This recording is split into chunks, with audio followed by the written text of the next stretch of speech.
Welcome to another episode of Theater Corner. I'm your host, Michael Taylor.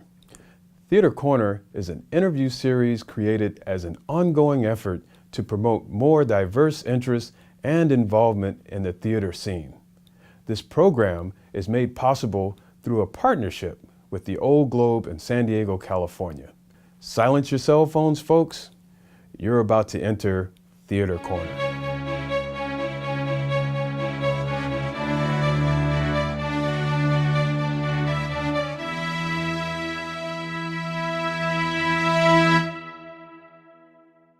It's rare to find a more authentic, versatile, and hardworking performer in show business than J. Bernard Calloway. This Alabama State University football player turned Broadway star has performed in the original cast of 2 Tony Award-winning productions, Memphis and All the Way. He's shared the silver screen with Denzel Washington in the movie The Taking of Pelham 1, 2, 3, and he recently wrapped up filming a new VH1 television series called The Breaks. J. Bernard was recently in San Diego for a triumphant second season as the Grinch in the Old Globe's long-standing holiday tradition, Dr. Seuss's How the Grinch Stole Christmas. He sat down with me in Theater Corner to speak about the importance of diligence, vulnerability, and the compelling connection between his personal experience and that of the green, misunderstood villain known fondly as the Grinch.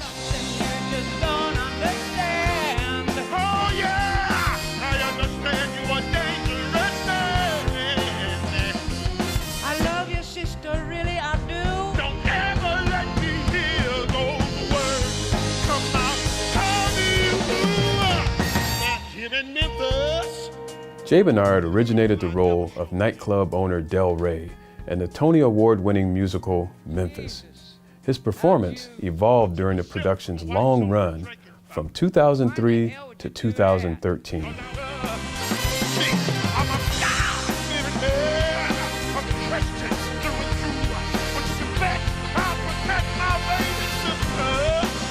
Started in 2003, we didn't get to Broadway till 2009. Right. So it's really 6 years, 2 years of production, and then just workshop, intel,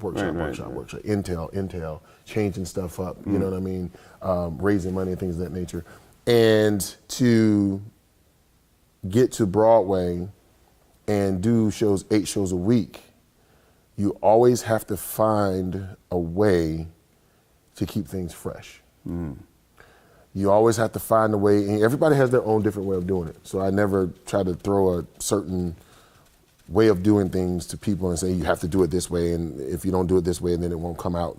Everybody should have their own process. And for me, I had to always try to find a way to keep it fresh, because if I'm not telling the truth and I don't believe it, the people out here are not going to believe what's going on. Yeah, that's very true. You know what I mean? Before he started receiving widespread critical acclaim for his Broadway performances, J. Bernard played football. He discovered his talent and decided to pivot his education and career towards the performing arts. That was the easy part for me, the transition. Because the gridiron, the football field, was my stage for such a long time. Since I was in elementary school. I started playing football when I was in the 5th grade. Organized football. You know, there's also Sandlot Street. You know how that goes, right? Okay, stick ball and all that great stuff, right? You know, you get to the green car on the right, you're gonna, hook a left, and then you're gonna run past the fire hydrant, the ball's gonna be right there. But the transition from the football field to the stage was easy because that was my stage. And I had gotten used to performing in front of thousands of people. So being on the stage, I wasn't nervous. What I was always nervous about was telling the truth and being honest. And that's what I really, really latched onto when I made that transition over into acting, into performing arts. And then there's the physicality. Yeah. Especially with the Grinch. Yeah. That I think the training in football, those summer camps, was worth it. Okay. Because at the age of 40 years old, I don't know if I didn't do that type of training, if I would be physically ready to do what I do out here every night. Okay. You know, because I know how to pace myself now and spread the mustard and understand what kind of supplements I need to take and things of that nature to be able to keep my energy up. Because, as you know, our schedule can be pretty tough. Right. Especially on the weekends. Saturdays are 3 shows. Sundays are 3 shows. Sometimes we have 2 shows during the week on some days. So I have to understand how to reserve and take care of myself outside of the theater. As part of their ongoing and innovative efforts to make the theater a more inclusive space, the Old Globe offered a sensory-friendly performance of The Grinch for children on the autism spectrum and their families. Very special performance. Okay.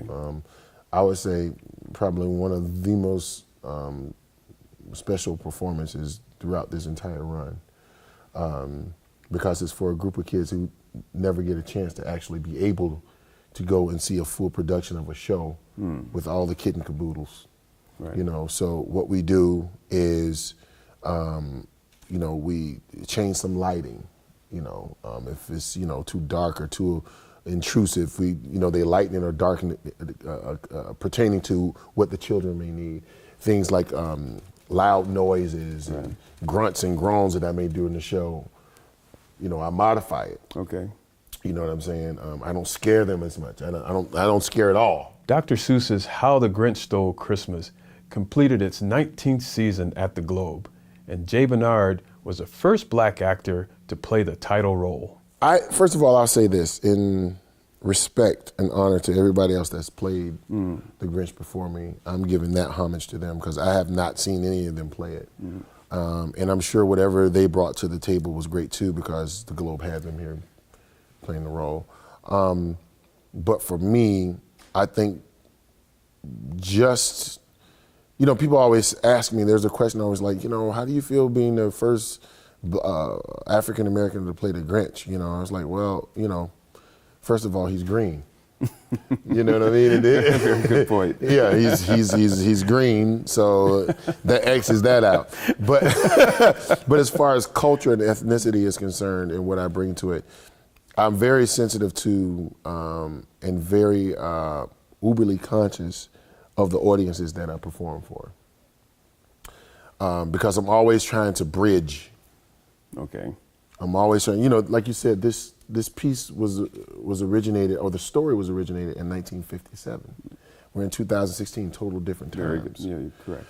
So in my mind, I always say, I always like to stay in due bounds and respect to Dr. Seuss's vision of what the story is in that foundation. But at the same time, bring my own, as we call it in 2016, my own swag to it, and elements that engages the younger generation. Right. There is that flavor. You know what I mean? Bring that flavor. Yes, to keep them engaged. So the entertainment value is there, but they're also engaged in the story.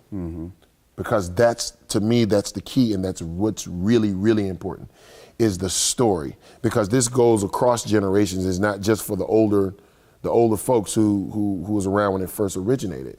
You know what I'm saying? And it's not just for kids, for a holiday story. You know, it's a deep story about identity and being accepted. You know what I'm saying? And that's where I connect in at. And that's where my blackness comes in at. Because I'm reminded of it every day I leave where I'm housed. Okay. Or at home in New York, when I leave and walk out, I'm always reminded of it. Yes. In positive ways and negative ways. So I hone into that.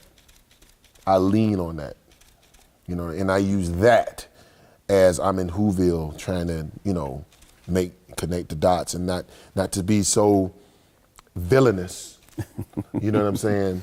But at the same time, understanding that there's something that's happening to this lost individual through the eyes of a child.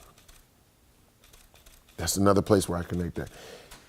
A lot of times, we as adults, we have these responsibilities and we feel like, hey, we know everything because we're adults and we're responsible, and you're a kid, you don't understand this. Yeah. But the innocence of a child and the brutal honesty of a kid is really where the truth is a lot of times. Very much so. And that's why I love kids' audiences a lot of times, because they are brutally honest. Yeah. With us, we mask that because we're afraid we're going to hurt somebody or something. Yeah, yeah. They don't even think about that. They just go for it.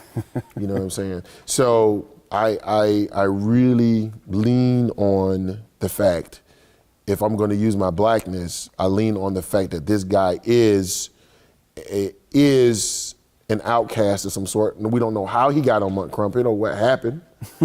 But if I can relay that to the same thing with me, I don't know, why people look at me the way they do sometimes, or treat me the way they may treat me sometimes, or decide that, you don't even know me, but you're going to say this about me before I even open my mouth or you even speak to me. Correct. And then people begin to like me just because of what I do. And I catch onto it real quick, and I let people have that sometimes, especially when we don't know folks. But I stop them right there when it gets too close and it gets too personal. And I'm like, listen, you don't really know me. You only know me because of what you saw up here on the stage. Why don't we go have a cup of coffee and a piece of pie and sit down and you really get to know me as an individual, and you know who I am, and you understand the what drives this individual that you see on stage. There you go. And I think that's very important in any aspect of professionalism and work on the corporate level or on this level. In 2017, J. Bernard Calloway can be seen in the VH1 series The Breaks. He might be performing in Los Angeles at the Mark Taper Theater, and will be taking care of his brand new baby boy, Jacob Adam Calloway. Thank you for joining me. I'll see you next time on Theater Corner.